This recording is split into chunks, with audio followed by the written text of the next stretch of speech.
네, 갑자기 선왕인 그 아몬 왕이 죽임을 당한 다음에 요시야 왕이 겨우 8살에 왕위에 오르게 됩니다. 자, 이 8살의 나이에 그가 무엇을 판단할 수 있고 또 행할 수가 있겠습니까? 아무래도 이제 섭정을 통해서 나라가 다스려졌을 것입니다. 무엇을 하기에는 역부족인 나이입니다. 자, 그런데 오늘 말씀을 보니까 요시야가 16살이 되었을 때에 그가 이제 뚜렷한 신앙을 확립하게 되었습니다. 하나님을 인격적으로 만나게 된 것 같습니다. 마치 소년 다니엘과 그 친구들이 한 뜻을 세워서 우상의 음식을 취하지 않았던 것처럼 견고한 신앙을 가지게 되었습니다. 자, 우리는 이제 17살에 계시적인 꿈을 꾼 요셉을 알고 있는데요. 이 요셉처럼 요시야도 하나님께 붙들림을 받았습니다. 우리가 예수님의 어머니 마리아의 일을 생각해 보면은요, 10대 소녀인 이 마리아에게 천사 가브리엘의 예수님을 이제 수태한다는 수태 고지가 임했을 때에 이미 마리아는 주님의 뜻을 전적으로 수용할 만큼 신실한 신앙을 가지고 있었습니다. 이 10대의 신앙인들처럼 요시야도 16세 확고한 신앙을 가지게 되었습니다. 참으로 다행스러운 일입니다. 그 과정에서는 그의 신앙을 이끌 수 있는 좋은 선생님과 같은 인물들도 만나야 되겠지만 본인 스스로가 마음이 어떻게 흘러가느냐에 문제가 있습니다. 하나님의 은혜가 그에게 계속 이제 임했을 때, 자, 3절을 보시면은요, 요시야는 그가 주기한 12년, 자, 8살에 주기했으니까 20살을 가리킵니다. 그의 나이 20살 때에 신앙 개혁을 단행하게 됩니다. 자, 참된 신자는 어떤 마음을 가집니까? 그는 하나님께서 좋아하시는 것을 좋아하고 하나님께서 싫어하시는 것을 싫어하는 마음을 가지게 됩니다. 그래서 그는 온 유다와 예루살렘을 정화하기 시작합니다. 그래서 산당들을 제거합니다. 아세라 목상과 여러 가지 우상의 형상들을 제거해버립니다. 바알의 제단을 부숩니다. 그리고 제단 위에 달았던 태양상들을 파괴합니다. 자, 5절을 보시면은요, 이제 이미 죽었었던 사람들, 즉 바알 신당의 이 우상의 제사장들을 부관 참시합니다. 자, 부관 참시라고 하는 형벌은 무엇입니까? 이미 죽은 자를 다시 파내는 거죠. 그래서 그에게 이제 생전에 행했던 죄를 묻는 것입니다. 그래서 형벌을 가합니다.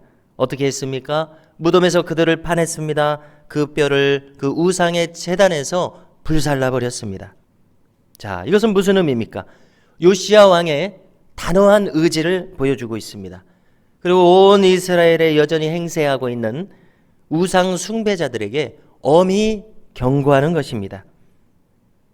이렇게 유다와 예루살렘에서 강력한 신앙 개혁을 일으키는 것으로 끝내지 않았습니다. 요시야 왕의 개혁은 과거에 이제 북이스라엘의 영토까지 개혁의 고삐를 바짝 당긴 것을 오늘 말씀이 기록합니다. 자, 북이스라엘의 최북단에 있는 지파는 납달리 지파입니다. 갈릴리 호수의 서쪽과 북쪽에 위치한 지파가 납달리 지파인데요. 저 최북단에 있는 이 납달리 지파에까지 이르러서 정화를 시킵니다. 그 당시에 이제 국제 정세의 기록을 보면은 바벨론 제국이 아수르 제국 안에서 이제 반역을 일으켜서 강성해지기 시작하는 때입니다. 그래서 아수르 제국이 북왕국 이스라엘의 땅에 별로 행정적인 그 영향을 미치지 못하는 시기라고 보고합니다. 이 틈을 타서 요시야 왕은 이제 개혁의 고삐를 북왕국 지경까지 이르게 한 것입니다. 그래서 유다 지파 안에서 살았던 지파는 시므온 지파입니다.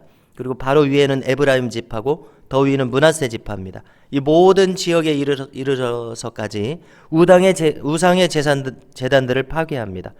아세라 목상들을 부숩니다. 우상의 형상들을 빻아서 가루로 만들고 태양상들을 파괴시킵니다. 그래서 이렇게 강력한 신앙개혁을 일으킨 지 6년 만에 즉 그가 즉위한 지 18년째에 그의 나이로는 26살에 신앙의 개혁을 완결합니다. 여러분, 요시야가 사리 판단을 분명히 하기 시작한 나이는 16입니다. 그리고 26세 이르기까지 10년 동안 줄기차게 그가 신앙 개혁을 위해서 매진한 것을 알 수가 있습니다. 자, 그런데 요시야 왕은 여기서 멈추지 않았습니다. 므낫세 왕 이후로 성전이 낡아졌습니다. 그래서 그 낡아진 성전을 재건하기 위해서 작정합니다. 그래서 성전을 수리할 인물들을 임명합니다. 시장을 이 성전 수리를 시킬 관리로 임명했습니다. 서기관을 임명했습니다. 이렇게 고위 관료들에게 이 큰 임무를 맡깁니다. 자, 구절을 보시게 되면은요, 그들은 이제 온 이스라엘에서부터 모았던 이 성전 헌금함에 모인 재정을 대제사장이었던 hil기야에게 전달을 합니다. 그러자 이제 hil기야는 공사 감독자들에게 넘겨서 수리를 시작합니다. 그리고 공사를 맡은 자들이 성실하게 성전 수리에 임하였다고 기록합니다. 신앙의 개혁은 무엇이겠습니까? 그것은 단지 악을 제거하는 데 멈추지 않습니다. 악을 제거한 다음에는 그 빈 자리를 참된 신앙으로 채워야 할 줄로 믿습니다. 성전을 수리하는 일은 참된 신앙을 세우는 일입니다. 이제 요시야 왕은 보이는 성전을 수리하면서 동시에 보이지 않는 신앙도 참되게 세워야 하는 과제를 가지고 있습니다. 우리도 마찬가지라고 믿습니다. 우리도 우리 자신과 교회 그리고 온 가정을 신앙으로 바르게 세우기 위해서 힘써야 할 줄로 믿습니다. 마치 요시야 왕이 한번 뜻을 세운 다음에 16에서 26까지 끊임없이 신앙개혁에 진력을 다한 것처럼 우리도 이 믿음을 세우는 일에 있어서 끊임없이 힘써야 되겠습니다. 그리고 흔들림 없이 충성스럽게 순종해야 할 줄로 믿습니다. 오늘도 요시야처럼 합당치 않은 것들을 제하여 버리고 견고한 신앙을 세우기에 힘쓰는 우리 모두의 삶이 될 수 있기를 주님의 이름으로 축복합니다.